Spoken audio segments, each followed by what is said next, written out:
നമസ്കാരം, ഞാൻ ബിപിൻ പള്ളിപ്പോട്ട്. ഞാനിപ്പോൾ ഈ വീഡിയോയിൽ വരുന്നത് ഒരു ദുഃഖകരമായ വാർത്ത നിങ്ങളോട് പറയാറുണ്ട്. ചിലപ്പോൾ നിങ്ങൾ ഈ വാർത്ത കേട്ടിട്ടുണ്ടാവും. കഴിഞ്ഞ 16-ാം തീയതി ഞായറാഴ്ച അയൺ ബോക്സിൽ നിന്ന് ഷോക്കേറ്റ് 8-ാം ക്ലാസ്സുകാരിയായ സോദി എന്നൊരു പെൺകുട്ടി ദാരുണമായി അന്ത്യം സംഭവിച്ചു. വളരെ വിഷമം പിടിച്ച വാർത്തയിൽ നമ്മളത് അറിഞ്ഞതല്ലേ. കേട്ടവർക്ക് എല്ലാവർക്കും ദുഃഖം തോന്നിയിട്ടുണ്ടാവും അല്ലേ.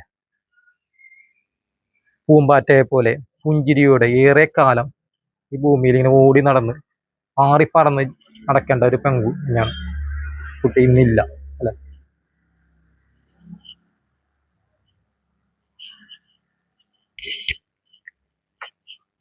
സോറി കേട്ടോ. ഇനി ഒരിക്കലും ഇങ്ങനെ ഒരു സംഭവം ഉണ്ടാകാൻ പാടില്ല കേട്ടാ. അതിനു വേണ്ടിയാണ് ഞാൻ ഈ വീഡിയോ ചെയ്യുന്നത്. അല്ലാതെ ആരെയും ഉപദ്രവിക്കാനോ അല്ലെ വിഷമിപ്പിക്കാനോ ഒന്നും അല്ല കേട്ടോ. ഇത് എനിക്ക് വേണമെങ്കിൽ ആ കുട്ടിയുടെ ഫോട്ടോ ഒക്കെ ഇടായിരുന്നു. പക്ഷെ എന്തിനാണ് വെറുതെ ആ കുടുംബത്തിനെ വേദനിപ്പിക്കുന്നത്. അപ്പോൾ സ്കൂളിൽ പോകാൻ വേണ്ടി അയൺ ചെയ്യുമായിരുന്നു യൂണിഫോമേ. അപ്പോഴാണ് ഷോക്കേറ്റ് എന്ന് പറയുന്നത്. അപ്പോൾ ആ ഷോക്കേറ്റ സമയത്ത് അതിൻ്റെ മറ്റേ ഈ അയൺ ബോക്സിൻ്റെ കേബിളുകൾ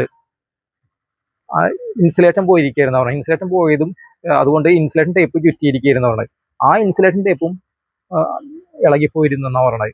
അതുപോലെ തന്നെ ELCB ഉണ്ടായിരുന്നില്ലെന്നാണ് പറയണത്. ELCB ഉണ്ടായിരുന്നെങ്കിൽ ആ കുട്ടി ഇന്ന് നമ്മുടെ കൂടെ ഉണ്ടായിരുന്നേനെ. അപ്പൊ ELCB എന്താണ്? ഈ കറണ്ടുള്ള എല്ലാ വീടുകളിലും ELCB നിർബന്ധമായിരിക്കണം. നമ്മുടെ ജീവനാണ് രക്ഷിക്കുന്നത്. അപ്പൊ ELCB എന്താണ്? ഇലക്ട്രിക്കൽ കറണ്ട് സർക്യൂട്ട് ബ്രേക്കർ എന്നാണ് ELCBയുടെ ഫുൾ ഫോം കേട്ടോ. അതുപോലെ തന്നെ ഈ RCCBO MCCB എന്നൊക്കെ പറഞ്ഞ ഇലക്ട്രിക്കൽ ഉപകരണങ്ങളൊക്കെ സാധാരണ വെക്കാറുണ്ട്. അപ്പൊ സാധാരണ ഇത് രണ്ടുമാണ് നമ്മൾ സാധാരണ വെക്കാറുള്ളത്, ELCBയും RCCBയും. അപ്പൊ കറണ്ട് സർക്യൂട്ട് ബ്രേക്കറാണ് RCCBയുടെ ഫുൾ ഫോം.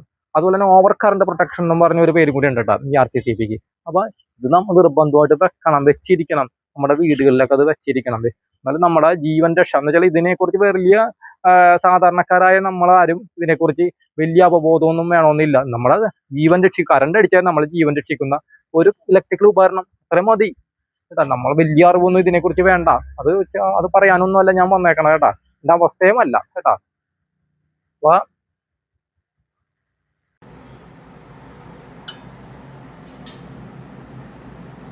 ഇതാണ് ELCB എന്ന് പറയുന്നത്. അപ്പൊ ഈ ഉപകരണങ്ങളെല്ലാം ഇലക്ട്രിക്കൽ ഉപകരണങ്ങളെല്ലാം നമ്മുടെ കറണ്ടുള്ള വീടുകളിൽ നിർബന്ധമായിട്ട് വെച്ചിരിക്കണം. നമ്മുടെ ജീവന്റെ രക്ഷയാണ് കേട്ടോ. അതുപോലെ തന്നെ ഷോക്കേറ്റ് കഴിഞ്ഞാൽ ഈ ഷോക്കേറ്റ് കുട്ടി ആശുപത്രിയിൽ എത്തണേക്ക് മുമ്പാണ്ടാണ് മരണമടഞ്ഞത് കേട്ടോ. പക്ഷെ ഇങ്ങനെയുള്ളൊരു അപകടങ്ങൾ സംഭവിച്ചാൽ നമ്മൾ എന്തെല്ലാം ചെയ്യണം ജീവൻ രക്ഷിക്കാൻ വേണ്ടി? കാര്യങ്ങളെല്ലാം നമ്മളെല്ലാം അറിഞ്ഞിരിക്കണം.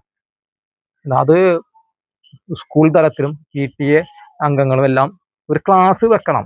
അതുപോലെ തന്നെ പഞ്ചായത്ത് തലത്തിലായാലും അതുപോലെ റെസിഡൻസ് അസോസിയേഷൻ ആയാലും ഇങ്ങനെയുള്ള ക്ലാസ്സുകൾ വെച്ച് കഴിഞ്ഞാൽ ജനങ്ങൾക്ക് ഇതൊരു അറിവായിരിക്കണം. ഇനിയെങ്കിലും ഇങ്ങനെ ഒരു അപകടം ഉണ്ടാകാതിരിക്കാൻ വേണ്ടി നമ്മൾ ചെയ്യുന്ന ഒരു മുൻകരുതലുകൾ ആയിരിക്കണം.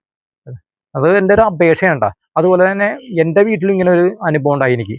എന്നുവെച്ചാൽ എൻ്റെ ഒരു അയൺ ബോക്സിൽ നിന്ന് എനിക്കും ഇങ്ങനെ സമാനമായ ഒരു അനുഭവം ഉണ്ടായിരുന്നത്. ഞാൻ ഓണാക്കുമ്പോൾ അപ്പോൾ ട്രിപ്പായി പോണ്. അപ്പം ഞാൻ വയറുകളെല്ലാം ചെക്ക് ചെയ്തു. അപ്പോൾ വയറുകളിൽ ചെക്ക് ചെയ്തപ്പോൾ വയറിനൊരു നല്ല കോട്ടിങ്ങുള്ള ഒന്നും വയറിന് സംഭവിച്ചിട്ടില്ല. അങ്ങനെ ഇതാണ് വയർ കേട്ടോ. അങ്ങനെ ഞാനിത് നോക്കിയപ്പോൾ എന്താണ്, ഇത് നോക്കിയപ്പോൾ എന്താ ഇത് കണ്ടാ, ഇതിൻ്റെ മൂന്ന് വയറുകൾ കണ്ടാ. ഈ 3 വയറുകൾ ഇതിൻ്റെ ഇൻസുലേഷൻ പോയി ഉള്ളിൽ കിടക്കി. ഇത് നല്ല കോട്ടിങ്ങുള്ള വയർ അതിൻ്റെ മുകളിലുള്ളത്. പക്ഷെ ഇതിൻ്റെ ഉള്ളിലുള്ള വയറുകളെല്ലാം കോട്ടിങ് പോയി കിടക്കുന്നുണ്ടാ. എൻ്റെ കൈയും കൊണ്ട് വലിച്ചെടുക്കാവുന്ന രീതി കണ്ടാ. ഇതിൻ്റെ ന്യൂട്രൽ വയർ ആയാലും ശരി, ഫേസ് ആയാലും എർത്തായാലും ഈ 3 വയറും വെറുതെ കംപ്ലൈൻ്റ് ആണ്. ഇതൊക്കെ ഇങ്ങനെയുള്ള ക്വാളിറ്റി ഇല്ലാത്ത ഉപകരണങ്ങളൊക്കെ വാങ്ങിച്ചു കഴിഞ്ഞാൽ നമ്മുടെ ജീവൻ തന്നെയാണ് അപകടത്തിൽ വരുന്നത്. അതുകൊണ്ട് ഇങ്ങനെയുള്ള ഇലക്ട്രിക്കൽ ഉപകരണങ്ങളൊക്കെ വാങ്ങിക്കുമ്പോൾ നല്ല ക്വാളിറ്റിയുള്ള ഉപകരണങ്ങൾ വാങ്ങിക്കുക, സ്റ്റാർ വാല്യുള്ള വാങ്ങിക്കുക കേട്ടാ. നമ്മുടെ പൈസയല്ല നമുക്ക് നോക്കേണ്ടത്, നമ്മുടെ ജീവനാണ് വലുത് കേട്ടാ. ഞാൻ നിർത്തേണ്ട. നന്ദി, നമസ്കാരം.